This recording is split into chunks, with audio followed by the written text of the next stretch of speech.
নতুন প্রকাশিত ইমেইলে দেখা গেছে ট্রাম্প ও কুখ্যাত অপরাধী এপস্টেইনের অতীত সম্পর্কে বিস্তারিত তথ্য মার্কিন হাউস ওভারসাইট কমিটি নথি প্রকাশ করেছে। এতে ব্যক্তিগত যোগাযোগ, লেনদেন ও গোপন আলাপ অন্তর্ভুক্ত। কংগ্রেসের পূর্ণাঙ্গ ভোটে আরও তথ্য প্রকাশের সম্ভাবনা তৈরি হয়েছে।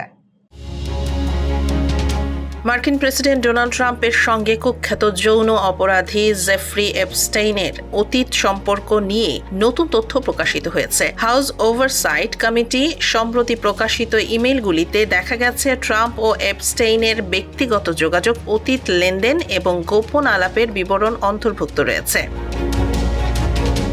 তথ্য অনুযায়ী 2016 সালে এপস্টেইন ভারতীয় বংশোদ্ভূত লেখক দীপক চোপড়ার সঙ্গে ইমেইল বিনিময়ে উল্লেখ করেছেন ট্রাম্পের স্ত্রী মার্লা ম্যাপলস গর্ভবতী হওয়ার খবর জানার পর তিনি ট্রাম্পের সঙ্গে বাজিতে হেরে $10,000 মূল্যের শিশু খাদ্য পাঠান। যদিও ট্রাম্প বহুবার দাবি করেছেন এপস্টেইনের অপরাধ সম্পর্কে তার কোনো ধারণা ছিল না এবং 2004 সালের সম্পর্ক ভেঙে যায়।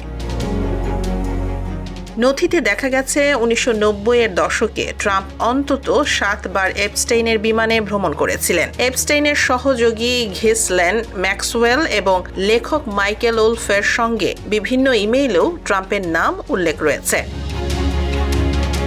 এদিকে হোয়াইট হাউস জানিয়েছে ট্রাম্প বহু বছর আগে এপস্টেইনকে মার-এ-লাগো থেকে বের করে দিয়েছেন। কংগ্রেসের পূর্ণাঙ্গ ভোটের মাধ্যমে এপস্টেইনের সব নথি প্রকাশিত হলে আরও তথ্য সামনে আসার সম্ভাবনা রয়েছে।